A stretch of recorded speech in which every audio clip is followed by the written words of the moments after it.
Wow, okay. I'm Matt. I'm going to talk about movement, and I guess really it's going to be about my journey and how I've changed over time. And I guess I've got some notes here. It's about me getting started, becoming stuck, unstuck, well, and keeping everyone else moving as well. My journey isn't really unique, but it happened at a unique point in time. This is me. My mum brings this out every Easter, so I just thought this was like perfect, and it could have been me a couple of weeks ago. I'm an 80s baby, so I've pretty much grown up with the internet. So around like the year 2000, I was in high school, and I was learning how to like make websites and things like that, and like HTML was like mind-blowing, and CSS had just been invented, and Flash was like this cool new thing that we were like just trying to animate stuff, which was like wicked. And so like as a kid, I always really liked making posters, so I thought, hey, how about I go to university and become a graphic designer? That sounds pretty cool, like, you know, do that for the next 50 years. So I got taught a lot about just design, just typography, color, grid systems, and I really like visual systems, which is why I've sort of got these up here. So like I found heroes like Polisher and Data Rams and Salt Bass. Whew. Okay, so then I graduated, and unfortunately nobody wanted to hire me to make posters. But at that point in time, everyone was like, no, we've got lots of graphic designers out there, but what we really need is people who design websites. So I was like, oh, shit, okay, I can do that. Now I'm out of the gate, I'm moving fast, I'm breaking things I don't know what I'm doing because nobody actually really taught me that at uni, so, you know, just trying to figure it out. At this point in time, I also don't have much responsibility, so I basically quit my job at Griffith University. I jumped on a plane, follow a girl to the UK. I did that. Turned out to be the best decision I made because I actually married that girl. Hang on. And I also got a job at a small production studio called Parata. As a junior interaction designer, so I'm a graphic designer, web designer. Now I'm an interaction designer. And they really like my energy, but like a little bit, I guess, too much. And because I'm sort of also talking about tech a little bit, I just want to say at this point, Flash is still king. So there's like Flash websites everywhere. Responsive design, what? Nobody does that. That's not even a thing. Digital design systems don't exist, and like only a few people owned an iPhone. So like the digital space is still super young. So I'm at Parasa. At this point in time, I'm very egocentric. So like junior designer, everything is about me, my work, my impact, my progress. I am like my own motivation. For those of you who don't actually know what Team G is, like, I don't expect anybody would, but they're like the British Olympic team. So when Parata won this, it was a big deal. And it was going to be a monster of project. And I can't believe I'm saying this, but what should have been a marathon was going to be a sprint. So we had 10 weeks to deliver this like one website, new visual identity system. We're going to consolidate 5 websites into one. We've got to build a native app because that's what people did back then. We didn't do mobile versions of websites. And we were going to do like this live data dashboard, which is like crazy. And I remember I found out on like a Thursday, and I was going to be like the one and only designer on this. And my creative director took me to the pub, and like he got me drunk, and then we celebrated. And the next morning he brought me like an English breakfast, which is like a fry up because, you know, we were both hungover. And like he sort of laughed, and I didn't quite get it at the time, but like he kind of knew what we were in for, and I totally didn't. So I mean, like I'm freaking out. So I don't actually. Yeah, I'm turned around. I'm upside down. I don't really know what I'm doing. I've never worked on anything that would be like that high profile. I'm asking myself things like, how do I be creative? Like my initial brief, and I'm sure everybody's like heard this over time, but it's like the visual language, it has to be bold, simple, contemporary, and British. Like, what is that? And then we didn't have research. We didn't have like, you know, UX researchers or anything like that. We've got no insights, nothing to go on. I'm like, shit, how the hell do I get started? because my creative director was no help. So there's this thing where I'm just like, well, shit, I've got to like ground myself. And so like, how do I do that? So I mean, I love systems, and when I have like these huge insurmountable tasks in front of me, I just like have to take a breath, calm down, like I keep doing up here on stage, and just start breaking them down and start chunking them out. And I keep going and going and going and going until I basically got like one small manageable thing in front of me. And then when I got that, like, okay, I can like figure this thing out. But then I have to work out my boundaries or my constraints. And if I don't have any, I create them, right? Because like you don't always get them in a brief, like however arbitrary. So as a junior designer, I was like, well, shit, I'm going to choose a 60 by 60 pixel square. That's going to be my constraint. Like, it sounds stupid, it was, but it worked. Because then I'm like, cool, so I can build like a grid out of this. And I'm like, okay, now I'm gonna like apply some color and some images and things like that. And this became like this new, unique, simple, bold, contemporary language around like 2011 or whatever it was. And that was cool. And then like I started applying it to a few new things. And I was thinking like components, although we didn't know what components were back then. We didn't call things components, we didn't have systems. I had like a sticker sheet and like a style guide or whatever I called it back then. And I also experienced my first love-hate relationship with Twitter. So like, I had people being like, yeah, I fucking like love it. It's fucking terrible. Impossible to navigate without swearing. I was like, London? I'm like, great. Also love the next one even more. I keep going back to it. And also this stuff exists forever. So yeah. Yeah, this one here, it's like either gamifying the reading experience, like why don't you choose a different grey? I'm like, really? So look, I think we were successful with that project. We won when like everything was over. And when I think about why, it really was because we were like a small, close-knit team. We didn't have big milestones. It was only 10 weeks. There's no big reveals. We didn't have rounds of feedback. The client was actually in the room with us, right? He was part of the team. You know, he was sharing the highs, sharing the lows. And I guess like what that taught me was it's super important to build relationships. So when I was at school, I was taught that like a big part of being a designer is basically you've got to be good at communicating your ideas. That's fine, but that's a one-way conversation. It's always a pitch. It's usually interrogated. You usually have to defend your decisions.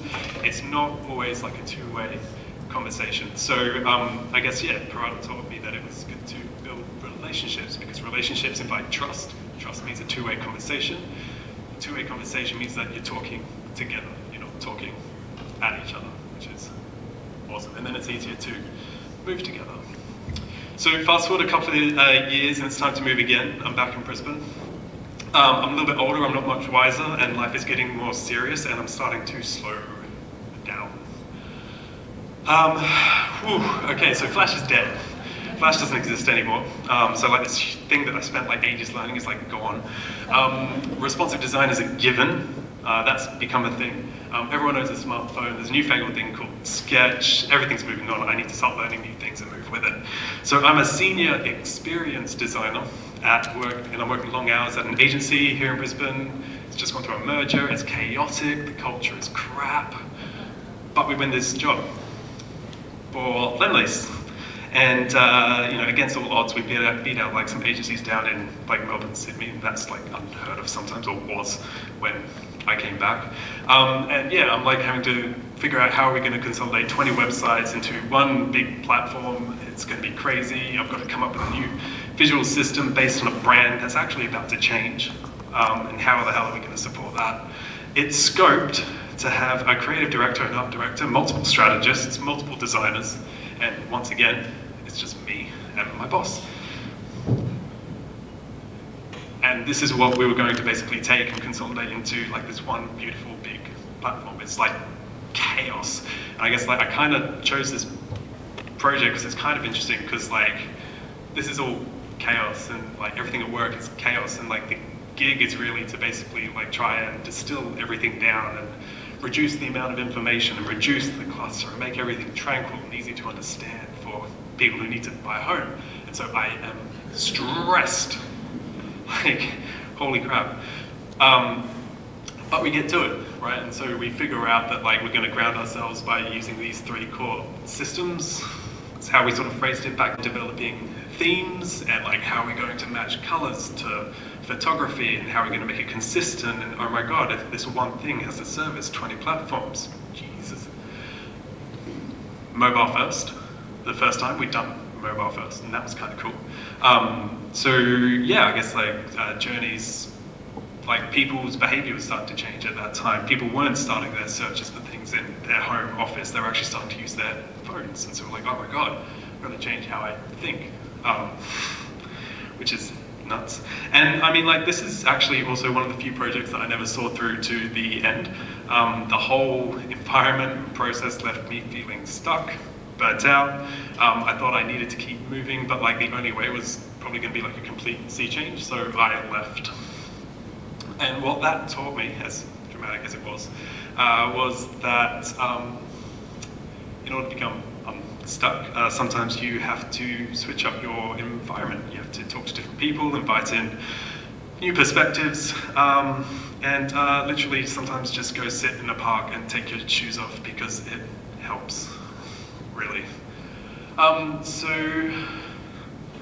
now I'm a little bit jaded. You know, like after every kind of breakup, I'm like, you know, like, screw agencies, I'm never going to go work for another one. And then I met these guys, these humans. One of them's sat over there. And I joined Liquid. So Liquid's an interesting place. We work on small and large projects for small and large businesses, government departments, non-profits. We mainly work in health and education, but we're also exploring other things. I'm now a design director, so I don't spend all my time on the tools anymore. It's not me sort of like sitting in Figma all the time, which is what we use now. I spend my time more around like connecting dots, organizing people, supporting them. I'm more motivated, less about me, myself, and I, and more about like the impact of our work and like other teams. So there's been this huge shift in my head over like the past however long. And yeah, it's like more like how can I keep everybody else grounded and motivated and moving forward. And I'm also taking it at a different pace, so life has kept moving. There's a little toddler at home, so my work-life balance is now crucial. And I need to make sure that the projects keep moving if I'm not actually there. So enter this famous squiggle, for those of you who, I don't know, have or have not seen it. This is the design process. So, you know, we move from uncertainty and not knowing anything at all the way through to clarity. We do discovery, learning, we move through the squiggle, we get some, we start, you know, ideating, and then, you know, finally we get to the end and hopefully we've got a lovely design. But what I find is it's a lot, working with different teams, a lot of people get stuck in the chaos. Everybody usually knows how to do what they do, but they don't always know why, and they don't always know what. So when they don't know that, yeah, they sort of get stuck. So when they do know why they're working on what they're working on, they do have, I find, like more purpose, and they're more likely to actually be invested in making something that matters. So I found it's really important to create a thread. And what I mean by that is you really need to connect the why to the what through every single stage of your work. So it's something that it's tangible, it's intentional, people can follow it. So if people get lost, they can find their way back. So if you get turned around on a project and you just like walk in one day and like, why the hell am I working on this thing? You can be like, take a breath. And basically, you know, like follow that thread and get back to where you were yesterday. It also creates a story to rally around. So if like new people come onto your team and they don't really understand why you're working on the thing that you are, you can be like, hey, I've got this wicked story. We're here because of the journey we took, and here's how we can follow the journey. So, hang on, I saw that. So the most recent example that I could think of to take you guys through was this work we did for CQ University. They came to us with a very practical problem and a very wicked brief. So the problem, students are finding it difficult to make sense of all the things they need to be prepared and stay organized while studying. Cool, get that. The wicked brief, create something that will become the central point students use to access everything that they need. So something, which is kind of awesome, but also kind of scary. So it's kind of a greenfield project. It could be anything. Could be probably digital, because we're a digital agency. It's probably going to be an app because people use their phones now. But what does that need? What does that student need? And it's going to be different from student to student, and it's going to change over time. So we're going to have to get outside, build relationships, ground ourselves, and create that thread. So we did, we got outside. When we started, we got the brief and we understood the strategy, and that's great, but we didn't actually understand students. None of us have been students for a very long time. None of us have studied at CQU. These are real CQU university students, which is kind of cool. Yeah, until we understood the experience, we didn't actually know if we were moving in the right direction or solving the right problems. So we got moving, we got outside, we left our studio and we flew a team to Rockhampton to get onto a CQU campus. And that was really eye-opening. It's nothing really like a Griffith or a QT or a UQ or anything like that. The vibe is just so different. And so we got there and we were about to start this 3-day workshop, and we were like, cool, let's start building our relationships with who? So it could be the immediate stakeholders in our projects, it could be reps from different student bodies, it could be the internal tech and content teams. And when we started, you'd hear things like Liquid will need to and CQ University will be responsible for. And by the end of those 3 days, we had been able to change it to we will need to, and we will, together we'll aim to achieve this. So like, of course, now we're winning, right? Because that's a completely different team to the one that we were going to be at the beginning of those 3 days. So after those 3 days, like we're off again, we're back in the studio. So far the discovery is good, but we don't know what we're making. We have no real constraints, no boundaries. What's the rational basis that we can actually start evaluating this something that we're going to create? We didn't use the 60 by 60 pixel square, we used design criteria, which is much more grown up, I guess. And this grounded us and gave us creative boundaries. And on to creating a thread. So I've never actually talked about creating a thread before, so I mean, like, please tell me if none of this makes sense by the end of this, because it's the first time I've tried to talk about it or visualize it.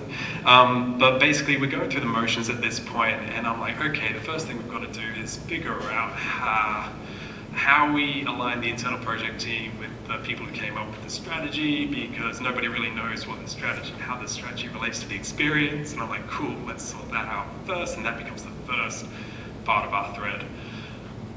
So we map it, we go through this exercise, we go through like this round table debate, and then we finally land on this, like, okay, so getting started actually means that you're trying to make the experience better for students when they enroll and they go through orientation.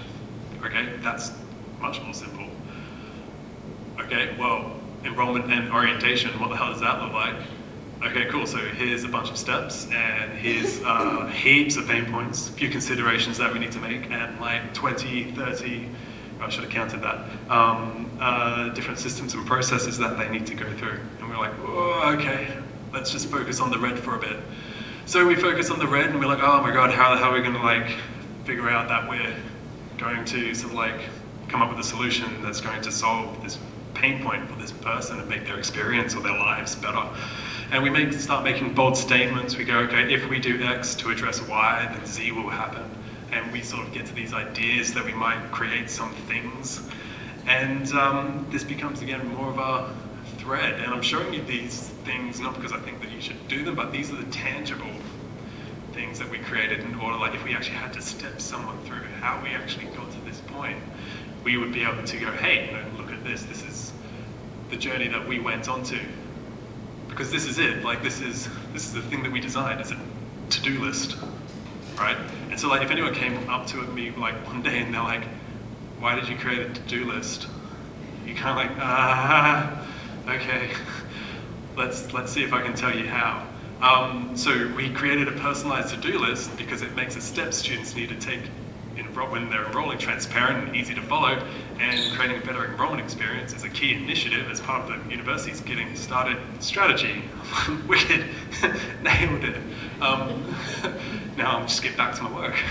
And then, you know, from there we keep building out, and, you know, on those post-its there are other things around like, hey, how do we service up content to people? What's a nice way to do it on a phone? So we're looking at things like how do people discover content on like Spotify or Netflix or Google News, and you know, you're using cards and lists and big images and all the rest of it. And so we're great. And then finally we end up with an app. Cool. And it's not a native app, it's a web app. It works really nicely on your phone. Yeah, I guess like it's kind of taken on a life of its own. We don't work too much on it anymore. So like, and that's another, I guess, form of movement. I mean, this thing is just living, breathing, it's changing, it's evolving. And you know, we sort of touch base from time to time, and we sort of like help the team out, you know, when we want to like change things and things like that. But it's really, really great because I guess like through the whole project we also kept our communication open, and we worked really closely with all the different disciplines, so your developers, analysts, product owners, sponsors, and we also showed them all the crap that we made along the way. So that's another thing, right? Like, so we didn't just sort of show them all the good stuff. We actually took them on that creative process. We showed them what dropped on the floor as we were going through and changing all of that stuff. And you know, it's really cool because then we get like all this really nice feedback at the end of it. And it's like, hey, the changes have been made from the old system to the new system are great. Everything is easy to find and accessible. And don't get me wrong, we also get a lot of crap feedback and we address it. But also I wanted to end this on a high, rather than showing you all the bad feedback. That comes with the good always. And that's it. That's my talk. That's creating a thread. That's where I'm up to now. And I guess, yeah, really and truly, I guess like I'm not finished, but I'm finished this talk, and I'm going to keep moving, and we'll keep going. And thank you.